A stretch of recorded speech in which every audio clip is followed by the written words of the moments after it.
कोटीचा निधी पर्यटन स्थळाला दिला, त्याच्यामधून हे आपल्या चोंडीला इथं बांधलेलं आहे.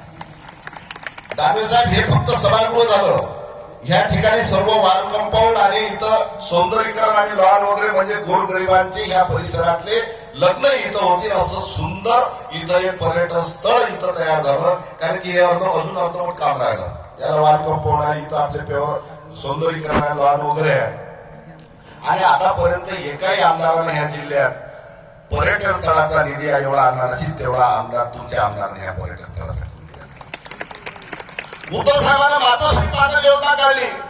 मातोश्री पादल योजनेमधून 250 किलोमीटरचे क्षेत्र ते 50 कोटीचे तुमच्या आमदारानं, उद्धव साहेबांच्या आमदाराने ह्या मतदारसंघात आणलं. आणि तुमच्या आमदारानं खरं जर काय केलं असेल,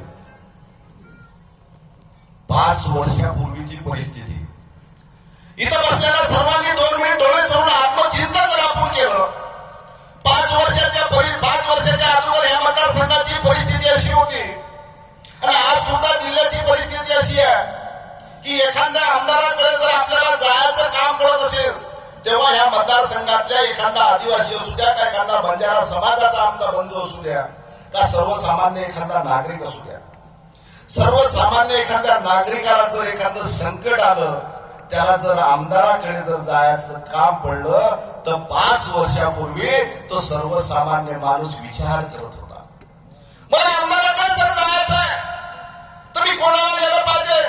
तो शोधत होता त्याचा नातेवाईक कोण आहे, तो शोधत होता त्याचा पक्षाचा पदाधिकारी कोण आहे.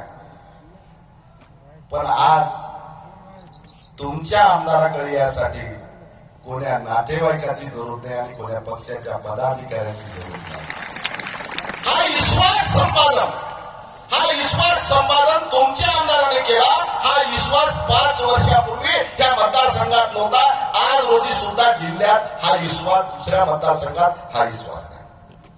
अनेक ठिकाणी हा मतदारसंघ सोडल्यावर भारतीय जनता पार्टीचे आमदार आहेत. सर्वसामान्य एखादा नागरिक भारतीय जनता पार्टीच्या आमदाराकडे गेला, तो म्हणते आमच्या पक्षाच्या एखाद्या पदाधिकाऱ्याने घेऊया, मग तुमचं काम करतो.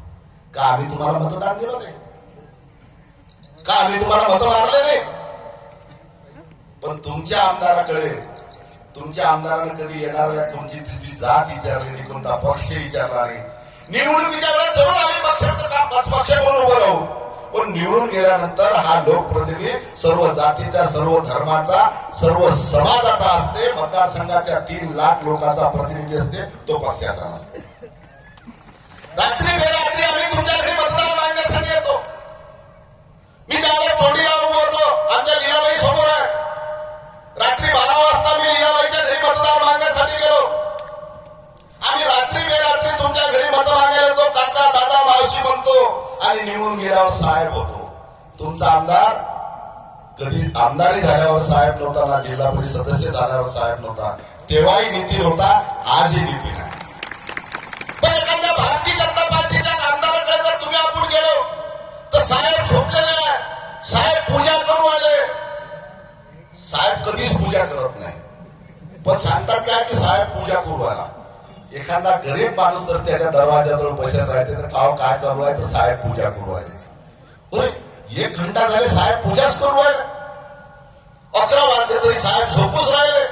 का साहेब कुठून आले? मुंबईहून आले, आराम करू आले.